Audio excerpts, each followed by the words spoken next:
a la glándula tiroides. Fíjense ustedes, la glándula tiroides tiene 2 lóbulos, derecho e izquierdo, tiene en la parte central un istmo. Fíjense cómo se escribe la palabra istmo. Istmo, en realidad pronunciamos mal, ¿no? El istmo. Decimos istmo con T, después la S, pero lo correcto es decir istmo, ¿no? Fíjense ustedes cómo está escrito acá, pero a veces escribimos mal, ¿no? Bien.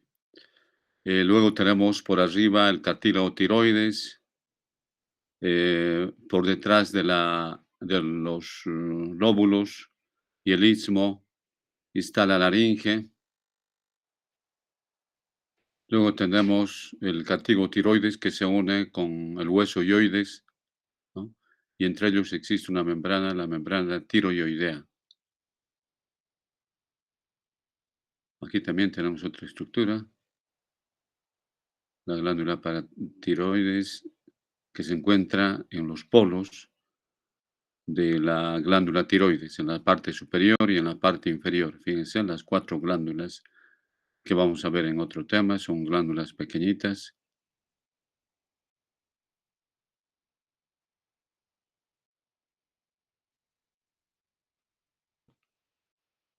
Bien, hemos visto entonces la situación cuál es la situación, está delante de la laringe y a los lados. Es una de las glándulas más grandes, endocrinas más grandes. Recuerden ustedes, lo endocrino está en relación a las hormonas y fundamentalmente está rodeado de capilares. Entonces, por consiguiente, la glándula tiroides es una glándula que está sumamente irrigada. Tiene un peso de 15 a 20 gramos. El funcionamiento de las hormonas tiroideas para su producción, como ustedes saben muy bien, va a depender de la adenohipófisis. La adenohipófisis va a producir una hormona estimulante de la glándula tiroides, fíjense la abreviación, o llamado también tirotropina, hormona estimulante a la tiroides. Y la función de las glándulas tiroideas va a ser formar las hormonas llamadas tiroxina y triiodotironina. Ambas se abrevian con la letra T4, la tiroxina, y la triiodotironina con la T3. También existe una T1, T2 que vamos a ver, pero que no tienen una función, van a desempeñar otra acción en el reciclaje de las hormonas. Por otro lado, recuerden ustedes, por histología, las glándulas tiroides están formadas por los folículos tiroideos. Estos folículos tiroideos son como pelotitas que están agrupados dentro de la glándula tiroides. Imaginen ustedes una pelota, ¿no? Tiene estructuras en forma de una figura geométrica, puede ser un cuadrado o un pentágono, esa sería la parte basal. Y la parte interna sería la parte apical. Esos términos los vamos a mencionar. En el interior de estas pelotitas o folículos tiroideos está un coloide que está compuesto fundamentalmente de una glucoproteína. En esta glucoproteína es donde se van a formar las hormonas tiroideas y también se van a almacenar las hormonas tiroideas. Al ser una glándula endocrina, tal como les había mencionado, está muy irrigada, sumamente irrigada. Por esta razón, el flujo de sangre por minuto es 5 veces su peso, tal como les menciona acá, 5 veces su peso. Por otro lado, hemos mencionado que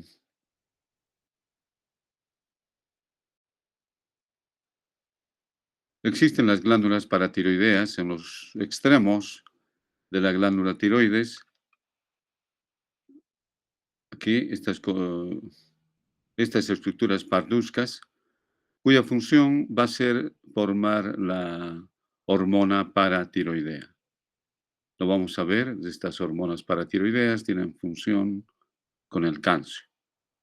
Pero también entre las células foliculares tenemos las células C que van a secretar calcitonina. Y la calcitonina también va a tener una función muy importante en la regulación del calcio. Estas dos hormonas, la hormona paratiroidea y la calcitonina, lo vamos a ver en otro capítulo.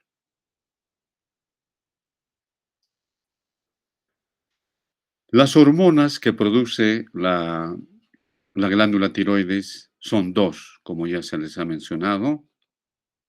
La tiroxina, que es la T4, y la triiodotironina, que es la T3.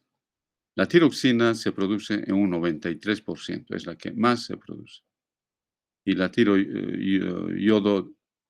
triiodotironina en un 7%. Pero la que es más activa es la triiodotironina. La tiroxina, que es la T4, se transforma en los tejidos, perdiendo un yodo en triiodotironina. En triiodotironina, fíjense ustedes. Y es esta la que más va a abundar, la que va a cumplir las funciones de las hormonas. Bien.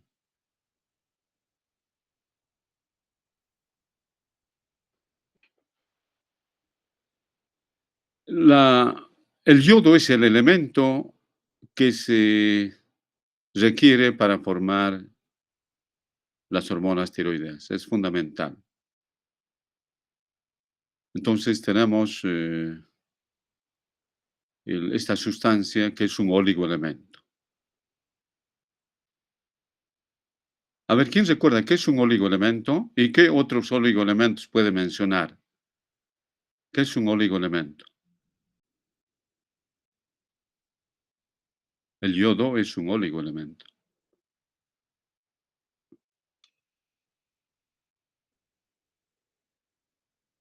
Hola, ¿me escuchan?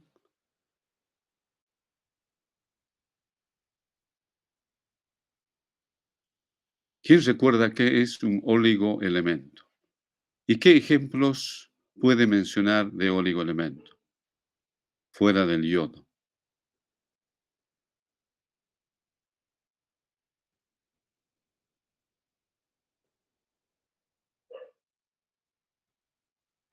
Hola, ¿me están escuchando? Hola, dígame solamente si me escuchan, por favor.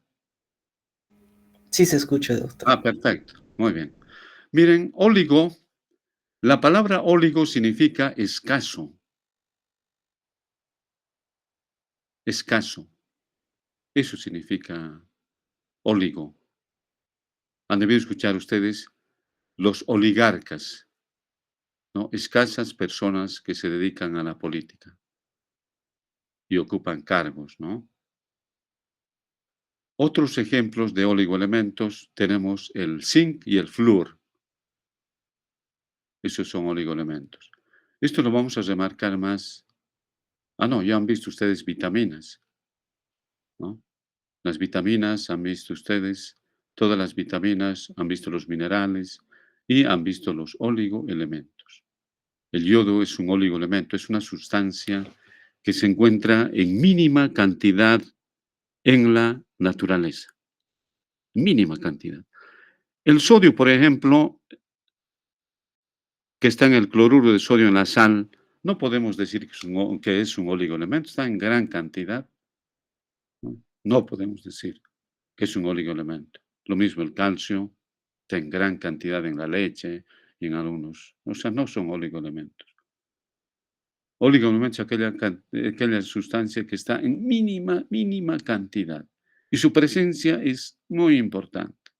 Si no se presenta en esa mínima cantidad, hace estragos en el cuerpo, ¿no? Es el caso del yodo, si no hay zonas donde no hay yodo, hay zonas endémicas. No hay yodo en la tierra, en el agua, ¿no? En las plantas. Entonces genera el hipotiroidismo, ¿no? Fíjense, se requiere 1 miligramo por semana. ¿no? Si esto lo multiplicamos por un año, son 50 miligramos de yodo que vamos a requerir por año. Son 50 miligramos. Es escasa la cantidad, ¿no? Ahora, cuando falta el yodo, ya les he mencionado, se va a producir el hipotiroidismo, el bocio, el agrandamiento de la glándula, y esto es un problema de salud que interesa al gobierno.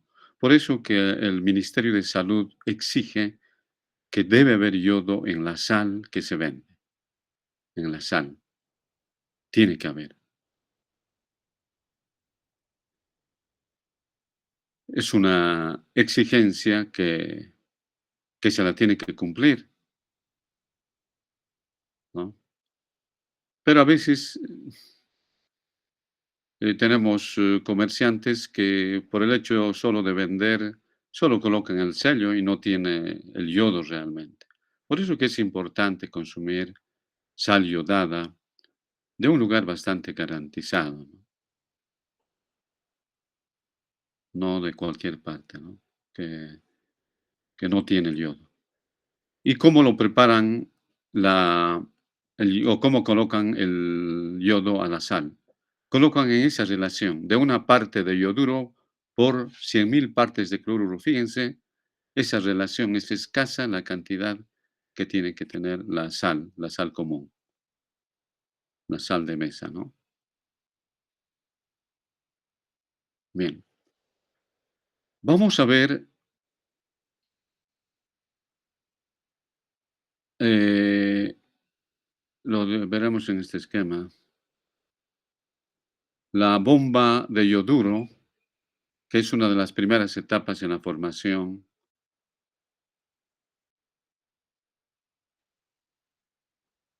de las hormonas tiroideas. Este cuadrito lo tienen que conocer muy bien para poder entender la, la formación de las hormonas. Quizás uno de ustedes podría mencionarme, bueno, primero, ya les he mencionado, esta es una célula folicular, una célula tiroidea. Esto corresponde a la parte externa, que es la base, la porción vasocelular. Y esta es la porción interna, que tiene estas proyecciones digitiformes, que que corresponde a la parte apical, que está en la parte relacionada con la parte interna del folículo, ¿no? En esta parte basal, eh, ¿alguien podría decirme qué tipo de transporte está en esta parte basal que estoy, ven la flechita que estoy marcando, ¿no? ¿Qué tipo de transportes tenemos? Por un lado el yoduro, por otro lado el sodio.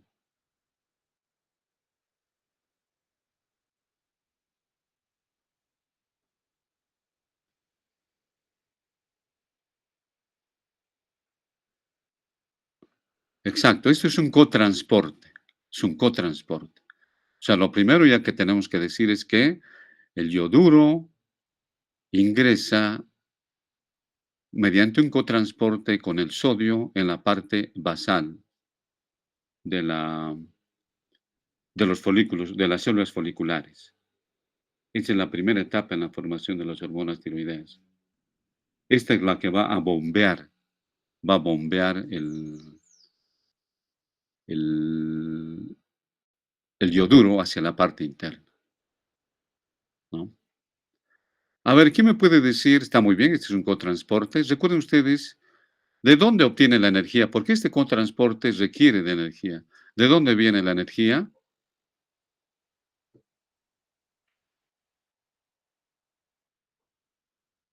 Recuerden ustedes en el capítulo 4 y 5, 4 se habló de la bomba de sodio y potasio, eh, adenosin trifosfato, la ATPasa, que va a generar el transporte de sodio hacia el exterior y el potasio hacia el interior. Eso se ve en la parte superior de la figura que estoy marcando, fíjense. Este es un transporte activo primario. En la parte inferior, esta proteína es un SIN portador, se llama SIN portador, abreviado SIN o NIS, es un SIN portador, que va a introducir. La energía que va a necesitar viene de la bomba de sodio y potasio, que está de manera, bueno, viendo la diapositiva en la parte superior. De ahí viene la energía y esa energía es utilizada. Bien, ingresa. Hacemos el trayecto, el yoduro se va a dirigir hacia esta parte apical, la parte apical donde están estas estructuras con proyecciones digitiformes. ¿Qué tipo de transporte es el que está indicando la flechita?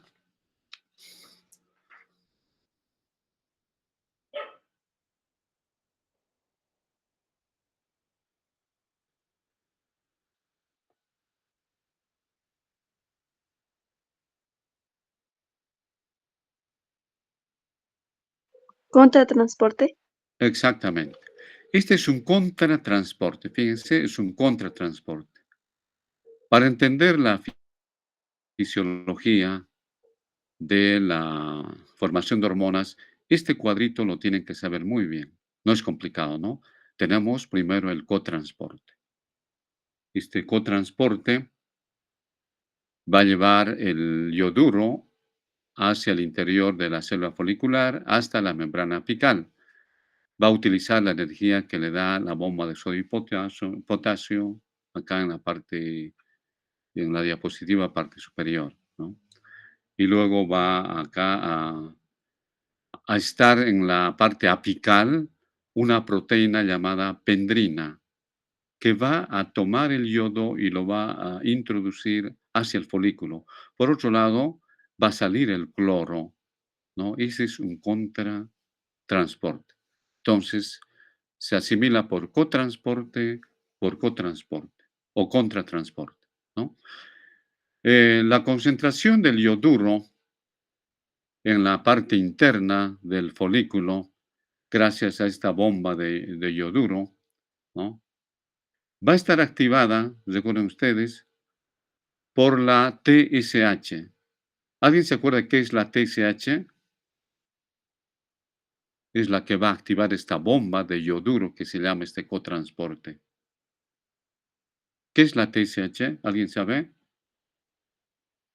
Hay que aprender a memorizar estas siglas, ya que esta se utiliza con mucha frecuencia.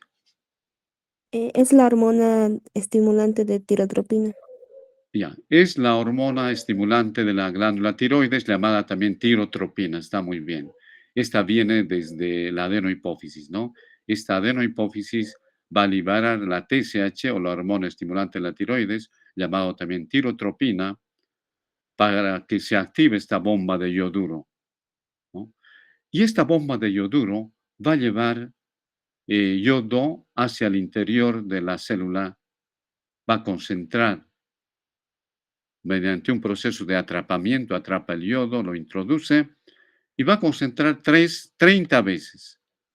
Más o menos concentra 30 veces. En situaciones más activas, ¿no? En su máxima actividad, puede concentrar 250 veces. Fíjense cómo se concentra el yodo dentro de la célula. Bien. Por otro lado, entonces vamos a tener acá eh, que al introducirse el yoduro, vamos a tener una enzima que es la peroxidasa. Aquí está, fíjense la enzima, que va a oxidar, ¿no? El yoduro. Va a convertir a los iones de yoduro en una forma oxidada, el yodo cero o el yodo radical 3, ¿no? Esta es la que se va a combinar con este yodo oxidado, se va a combinar con la tirosina. A ver, este compuesto de H2O2, ¿qué es? ¿Quién recuerda qué es este? Están viendo, ¿no? Lo que estoy marcando.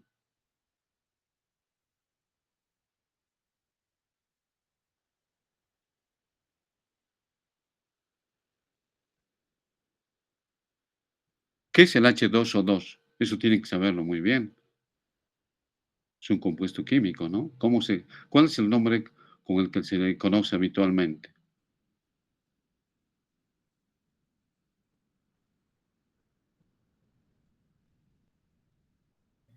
Doc, ¿no es el peróxido de hidrógeno? Exactamente, es el peróxido de hidrógeno, es eso. Pero tiene otro nombre común. Es un peróxido de hidrógeno, está muy bien. Entonces, la peroxidasa tiene como acompañante al peróxido de hidrógeno. Pero ¿cómo se llama este peróxido de hidrógeno de manera común? ¿Agua oxigenada? Exactamente, es el agua oxigenada, no se olviden, ¿no? Como es un elemento bastante común, a veces te preguntan, ¿no? ¿Estás utilizando agua oxigenada? ¿Qué es el agua oxigenada? Es el peróxido de hidrógeno. Bien. Entonces va a ser muy importante este, esta peroxidasa que le acompaña o está también presente el agua oxigenada o el peróxido de hidrógeno para oxidar al yoduro y transformarlo en un yodo cero, o también se llama yodo naciente o yodo 3. Miren, esta peroxidasa puede faltar de manera congénita, o sea, puede faltar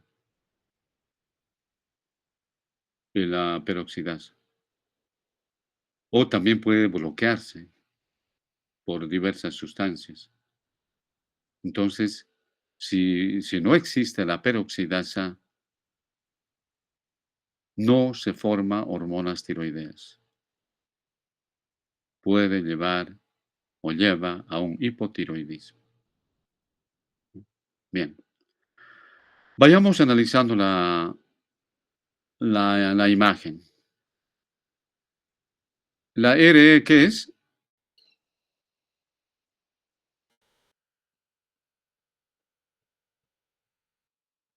¿Qué significa la letra RE? Retículo endoplasmático. Muy bien, el retículo. Entonces, fíjense, aquí vamos a tener dos estructuras que están, miren, relacionadas por una flechita, el retículo endoplásmico. Aquí es donde se va a ensamblar la tiroglobulina. Se va a producir la tiroglobulina, va a ir al aparato de Golgi. El aparato de Golgi va a empaquetar vesículas de tiroglobulina, donde van a estar los precursores ya para que se forme, ¿no? Y se va a liberar justo donde también se está produciendo la oxidación de los ioduros. Fíjense, se libera, ¿no? Acá. Y aquí se va a producir la unión de del aminoácido tirosina que va a estar en la tiroglobulina. Recuerden ustedes cuando hemos mencionado a las hormonas. Las hormonas son tres compuestos químicos, o son proteínas, o son derivados del colesterol, o son derivados de la tirosina, ¿no? El aminoácido, que es la tirosina, se va a unir mediante un fenómeno de iodación con el yoduro. Pero por otro lado, el yodo se tiene que unir a la tiroglobulina, ¿no? Esta tiroglobulina, que es una glucoproteína, a ese proceso se llama organificación. Entonces, reitero, la organificación es la unión del yodo a la molécula de tiroglobulina, ¿no? Y ese yodo oxidado se va a unir a la tirosina, ese es el proceso de la iodación. donde también va a participar la peroxidasa. Va a ser muy importante en ese proceso de acoplamiento, en la iodación y acoplamiento, la peroxidasa. Otra vez esta enzima se está utilizando, ¿no? Bien, luego tenemos ya en ese proceso de acoplamiento, de formación de, de las diferentes hormonas que van a corresponder a las hormonas tiroideas. Entonces, reitero, la tirosina se va a iodar, se va a unir al yoduro y va a formar la monoyodotironina o la monoyodotirosina. Fíjense, esta tiroglobulina, ¿no? Ahí se está produciendo la iodación. La palabra MIT significa monoyodotirosina. Y la palabra DIT, ¿qué significa? Diyodotirosina. Significa que dos monoyodotirosinas se van a unir y van a formar la diyodotirosina. Si se unen una monoyodotirosina y la diyodotirosina, se va a formar la triyodotironina, la T3. Ahí está la T3. También se forma, por una distribución de sus moléculas, una sustancia llamada RT3. La RT3 se llama RT3 inversa, en pequeñas cantidades, ¿no? Sin embargo, esta RT3 se la ha encontrado en el ser humano, pero no se ha visto hasta el momento una función específica que tenga esta hormona. O sea, solamente la nombramos. Y tenemos finalmente la unión de dos diyodotirosinas, ¿no? Dos diyodotirosinas que va a formar la tiroxina, la T4. Y ahí tendríamos entonces las 4 hormonas que se producen. Pero las más activas van a ser la T3 y la T4. No la 3, RT3 inversa, tampoco la monoyodotirosina, ni la diyodotirosina. Bien. Fíjense lo que ocurre en la membrana apical, ¿no? Eh, la membrana apical va a emitir una serie de prolongaciones digitiformes y va a tomar parte del coloide en esta parte apical, esto de color azul, estaría el coloide, el cual se va a unir a una proteína que es la megalina. La megalina es una proteína que se va a unir a este coloide. Y vamos a ver cómo la célula folicular tiene lisosomas y va a tener en esos lisosomas proteasas. Estas proteasas van a ser muy importantes. La proteasa es una enzima para digerir o separar la tiroglobulina. Aquí están las proteasas. Y van a liberar la T3 y la T4. T3 y T4 que se secretan.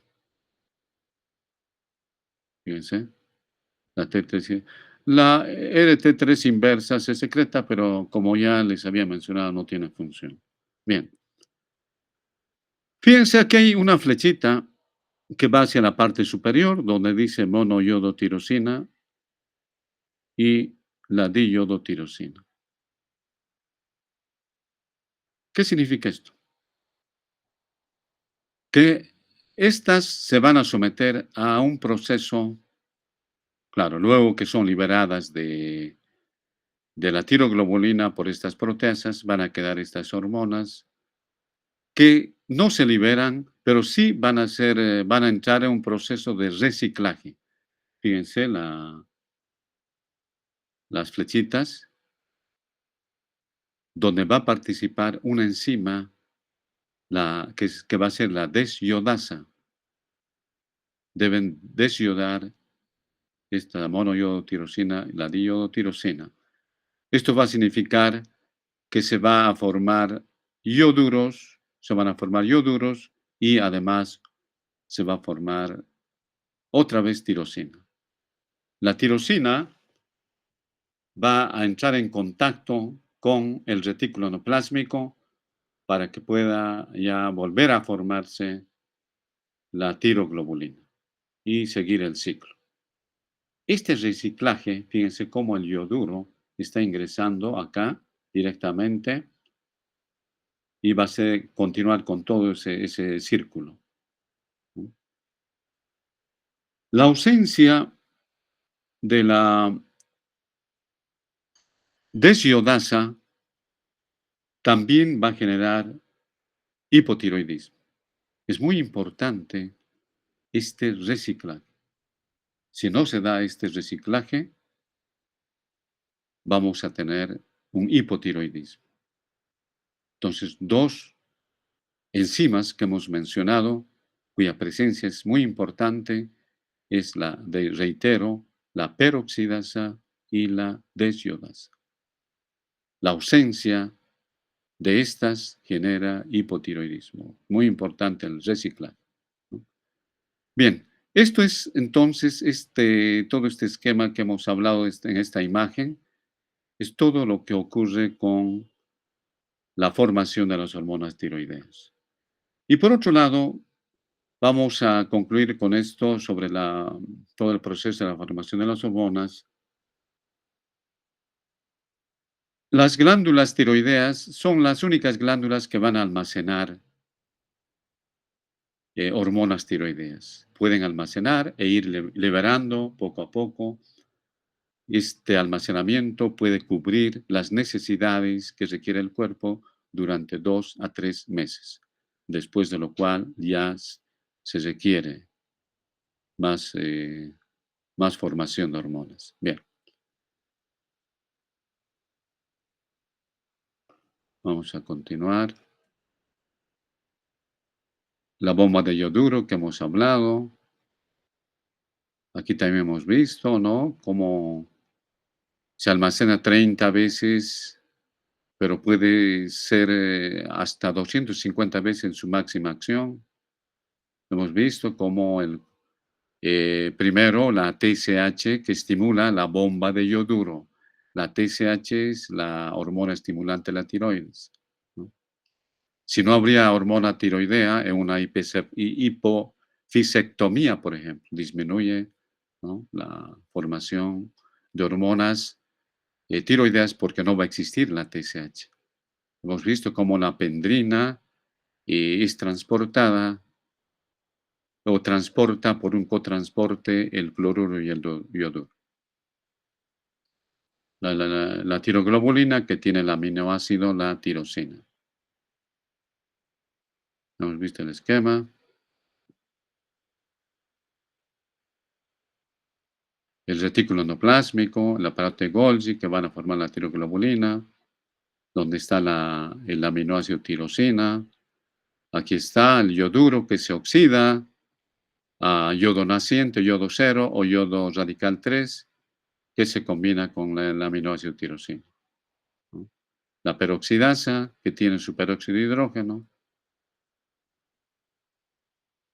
¿Qué es la organificación? Ya les he dicho, es la unión del yodo a la tiroglobulina,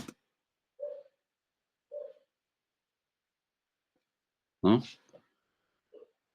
Y ahí están las peroxidasas, lo cual va a acelerar todo este proceso. Está la formación de la monoiodotirosina, la diiodotirosina, la T3, la T4, está la RT3, la inversa,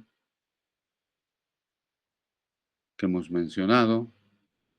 Les he dicho que la glándula tiroides almacena hormonas para cubrir necesidades del organismo durante 2 a 3 meses. Hemos visto cómo la superficie apical emite pseudópodos va a captar el coloide, tiene enzimas que son las proteinasas que van a digerir la tiroglobulina y van a liberar la tiroxina y la triiodotironina a los capilares, ¿no? Se une a una megavalina por un proceso de endocitosis, todo lo que introduce en la membrana luminal o en la apical. Tres cuartas partes de tiroglobulina no se convierten en hormonas, ya hemos visto, ¿no? La moiotirosina, la diiodotirosina. Aquí está. No se secreta la monoiodotirosina, la diiodotirosina, sino que se recicla. La ausencia congénita de la desiodasa va a generar un déficit de yodo. El fracaso de este proceso va a generar un déficit de yodo muy importante que va a ser el hipotiroidismo. Bien. La secreción diaria de hormonas ya también hemos visto, ¿no? En un 93% es tiroxina y un 7% es triiodotironina. Tiene que transformarse la tiroxina en triiodotironina y lo hace a nivel de los tejidos, ¿no? Mediante ese proceso de desiodación. Y por día se van a producir, esta es la hormona más activa, ¿no? 35 microgramos de triiodotironina, ¿no? Esta es la hormona que se va a unir a los diferentes receptores en los tejidos. Recuerden ustedes que vamos a ver cómo la hormona tiroidea penetra y actúa a nivel del núcleo. Eso es todo el proceso de la formación de las hormonas. Ahora vamos a ver qué funciones tienen estas hormonas en el cuerpo.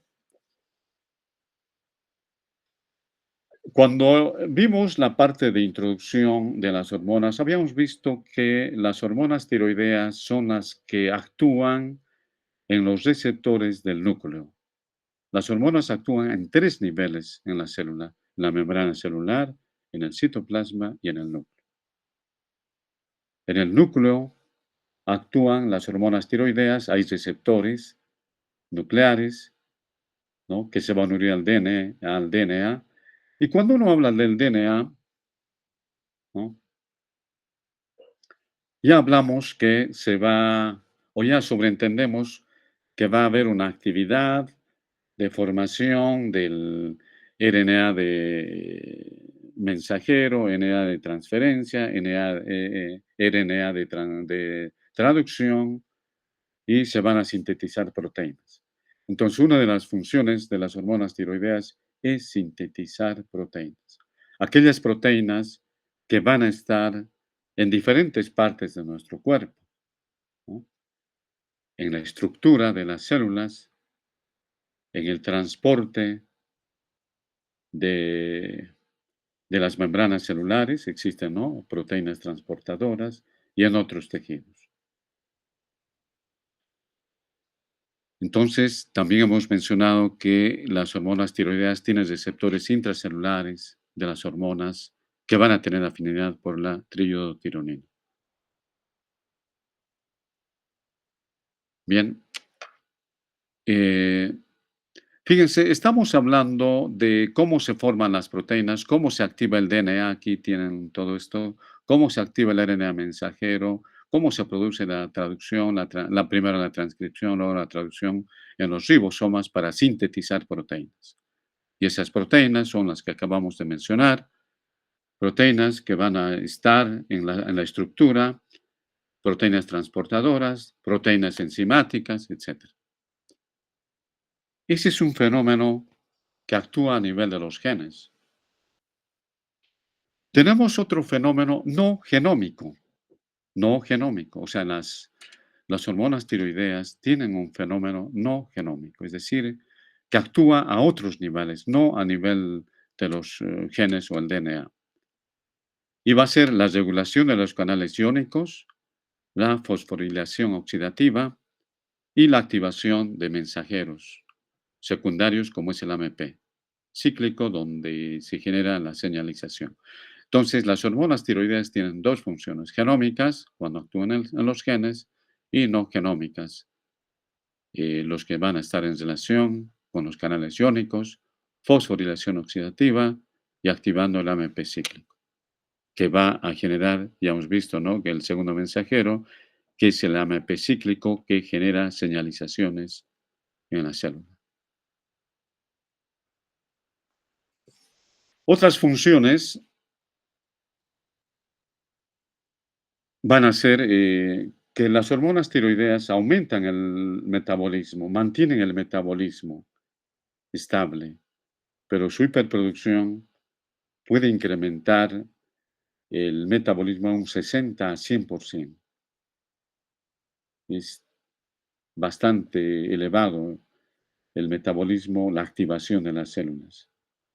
Por otro lado, hemos visto que sintetiza proteínas. Así como sintetiza proteínas, también participa en el catabolismo proteico.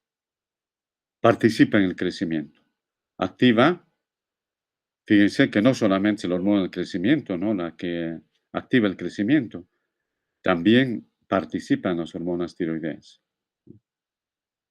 Activa en la parte mental. En este momento estamos escuchando la exposición de un tema, estamos recordando algunos aspectos de histología. Esos procesos mentales son gracias a las hormonas tiroideas.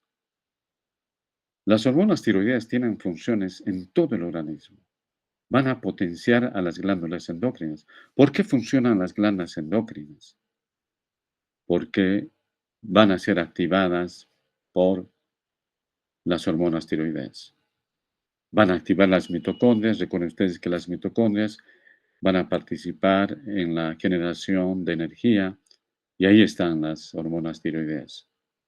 Ya hemos visto, ¿no?, el transporte activo de iones, ¿no?, en la parte no genómica de las hormonas tiroideas.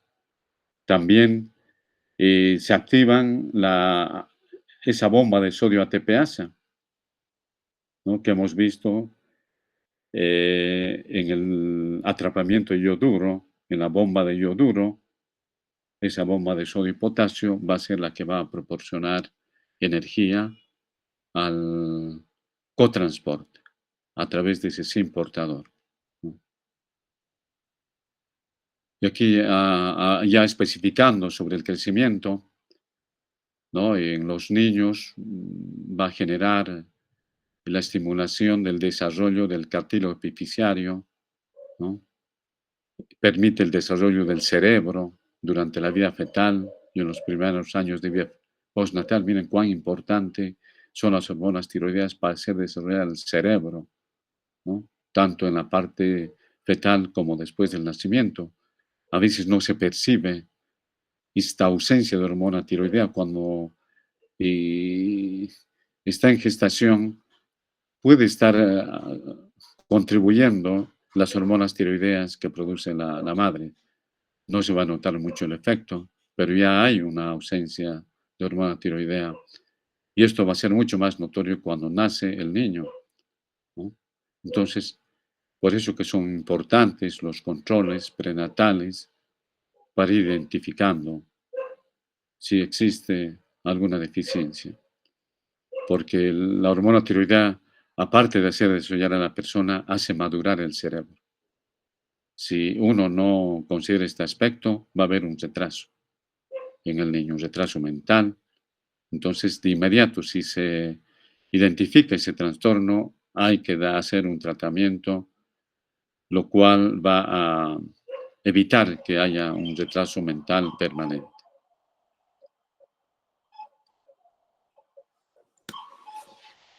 Bien, fíjese cuando nosotros habíamos visto, ¿no?, vamos a ir recapitulando para que quede claro.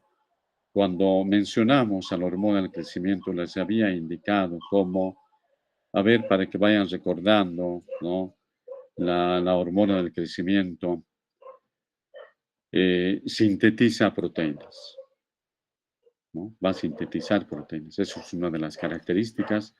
Por eso a la hormona del crecimiento se le llama también ahorradora de proteínas. Por otro lado, entonces, Por otro lado, en la hormona tiroidea también sintetiza proteínas. Entonces, hay cierta similitud en la acción de estas dos hormonas, ¿no? En relación a las proteínas.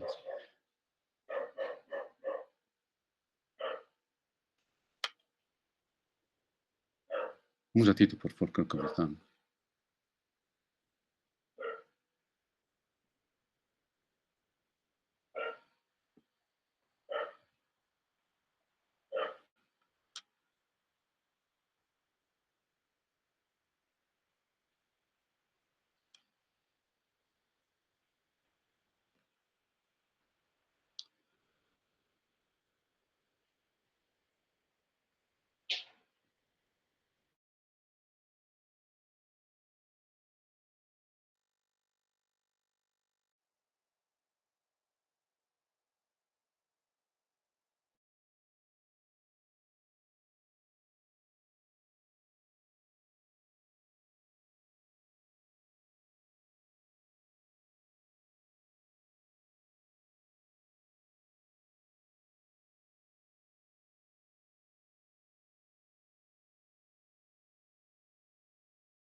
Del crecimiento, entonces, forman proteínas, las hormonas tiroideas también forman proteínas.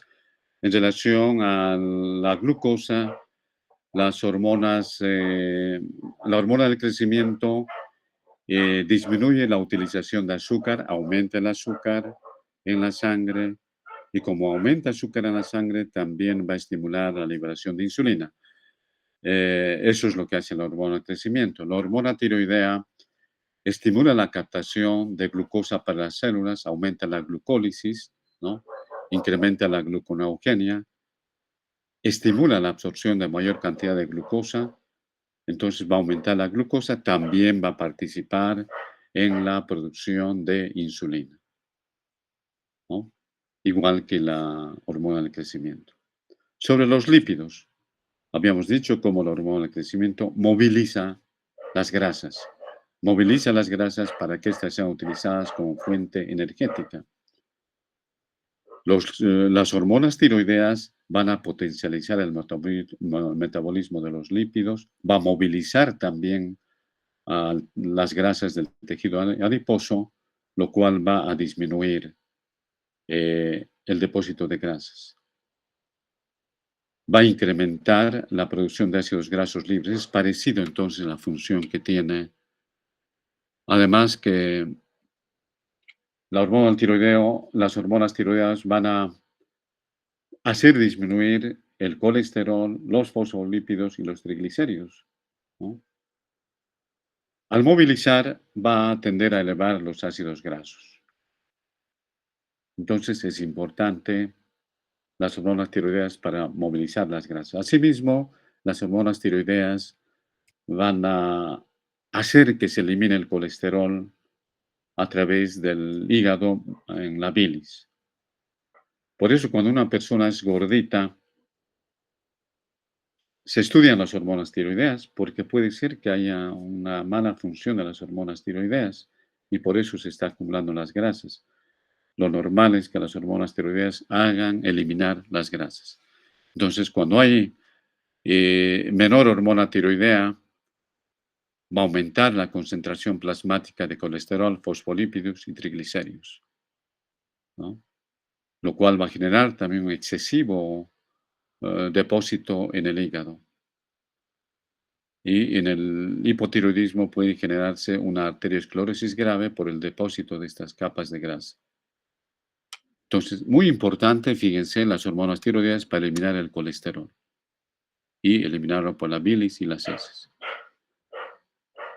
Se requieren vitaminas para todo. Recuerden ustedes, las vitaminas, lo han llevado al sistema digestivo, participa en diversos eventos metabólicos y las hormonas tiroideas participan en diversos eventos metabólicos, por lo cual aumenta las necesidades de vitaminas con las hormonas tiroideas.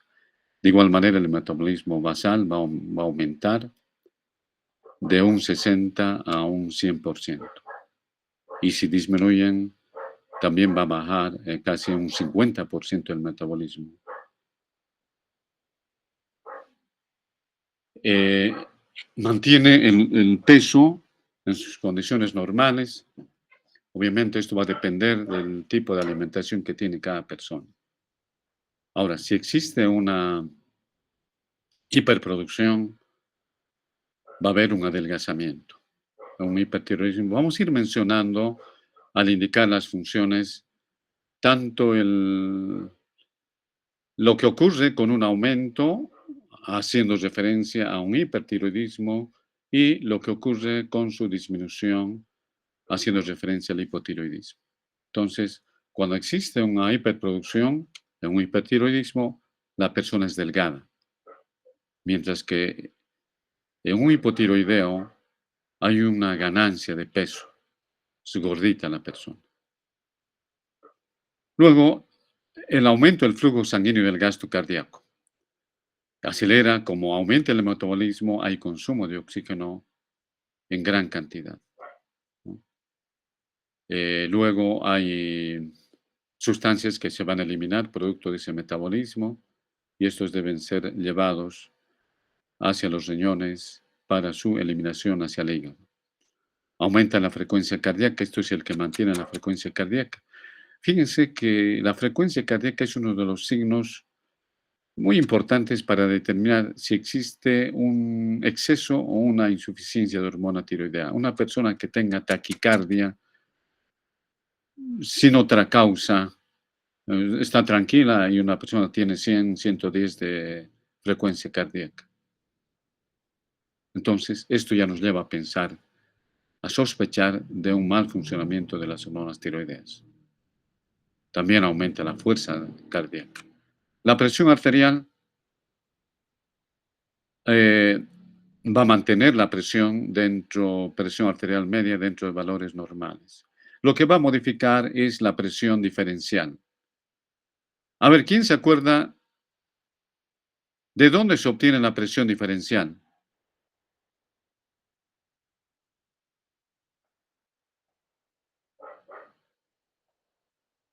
¿Alguien se acuerda qué es la presión arterial diferencial? Han debido ver en el tema de presión. La presión arterial diferencial es la diferencia de la presión sistólica con la presión diastólica, no se olviden. Esa es la presión diferencial. Es decir, 120 menos 80. Sale 40. Ese es el valor normal de la presión diferencial. Vamos a ver que en el hipotiroidismo se eleva la presión diferencial, es decir, la sistólica tiene 10 a 15 milímetros más, ¿no? Y hay una reducción igual de la presión diastólica. O sea, la presión sistólica puede ser 135 y la presión diastólica puede ser 165. O perdón, 65. 135, 65. La miden la presión, esa persona tiene una presión 135, 65. La presión diferencial aumenta. Regula la respiración, aumenta la respiración por el metabolismo, lo mismo la digestión, aumenta el apetito, estimula la secreción, ¿no? del tubo digestivo. Ahora, cuando hay hipertiroidismo, hay una hiperfunción digestiva, hay diarreas, mientras que cuando hay hipotiroidismo hay estreñimiento. Estimula el sistema nervioso central. El sistema nervioso central está activo, ¿no? Cuando una persona tiene hipotiroidismo y la persona está aletargada, cansada, fatigada, tiene tendencia al sueño, ¿no? Y cuando hay un hipertiroidismo, hay una hiperactividad en la persona, una hiperactividad extrema. También tiene función sobre la actividad muscular. Entonces, fíjense, todos los tejidos están activados por las hormonas tiroideas. El temblor muscular. eh, Cuando una persona, hay a veces pacientes que vienen a consultar porque porque tienen un temblor, ¿no? Tienen un temblor. Entonces, esto lleva a pensar una posibilidad de que haya un hipertiroidismo. Toda persona que tiene temblor hay que estudiar sus hormonas tiroideas. ¿Y qué se estudia? Se pide la T3, T4 y la TSH. Recuerden, la TSH es la hormona estimulante de la tiroides o la tirotropina. También produce debilidad muscular porque hay un catabolismo excesivo. Tiene efectos sobre el sueño, ¿no? La persona que tiene hipertiroidismo tiene insomnio, y toda persona que tiene insomnio, pues hay que también estudiar hormonas tiroideas. Si hay hipotiroidismo, hay fatiga, cansancio, pese a que ha dormido 12, 14 horas, sin embargo sigue cansada la persona. Hace funcionar las glándulas endocrinas, tiene función sobre las hormonas de la sexualidad. Si no hay hormonas tiroideas, hay pérdida de la libido. Recuerden, la libido es la atracción sexual del sexo opuesto. Esa es la libido, ¿no? El exceso de hormona tiroidea produce impotencia. Las mujeres da alteraciones menstruales, menorragia, polimenorreas, hemorragias frecuentes, ¿no? Eh, o puede haber amenorrea, ausencia de menstruaciones. También afecta a la libido en las mujeres, ¿no? Baja la atracción sexual.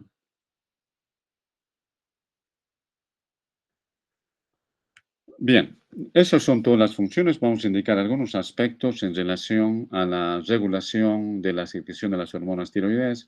La TSH, vamos a ampliar un poco más. Recuerden ustedes, la TSH permite que la bomba de yoduro capte yodo para que pueda ser atrapada y ser concentrada dentro de los folículos. Si no habría la TSH, no habría la captación del yodo. Y disminuye la producción de hormonas. Entonces, ¿cómo va a participar la TSH? Va a aumentar la bomba de yoduro. Recuerden ustedes que la tiroglobulina tiene que desdoblarse para liberar hormonas tiroideas, entonces activa este proceso. Ese proceso de yodación que hemos visto de la tirosina también es activada. Las células de los folículos tiroideos van a aumentar el tamaño, van a aumentar el número de las células del folículo tiroideo. Esas son las 5 funciones que tiene la tirotropina, u hormona estimulante de la glándula tiroides. El mediador de la TSH va a ser el monofosfato de adenosina, ya hemos mencionado. Activa entonces el AMP cíclico de las células, activa el segundo mensajero. Esto también ya es simplemente para recordar la tiroliberina y se forma en el hipotálamo. Esto estimula a la adenohipófisis para que produzca la tirotropina.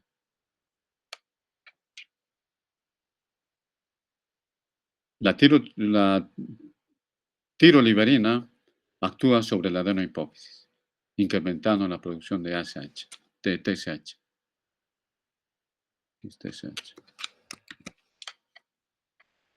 La tirotropina es la TSH, la tiroliberina es la TRH, ¿no? TRH y la TSH. Ahora hay una característica muy importante, es el frío, ¿no? Por eso hay este acápite que se menciona de manera aparte para hacer mayor incidencia a este aspecto. La TSH estimula a la tiroliberina y a la tirotropina. La TRH es la tiroliberina, la TSH es la tirotropina, ¿no? Cuando una persona se expone al frío, se estimula a la producción de las hormonas tiroideas. De igual manera, factores emocionales también pueden contribuir a este proceso.